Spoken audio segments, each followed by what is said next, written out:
इधरों बंद होनी है चौक तो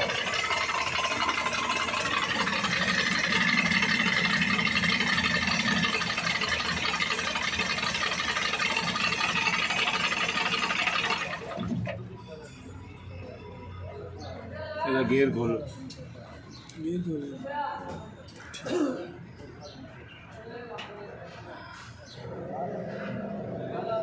थले लग रहा है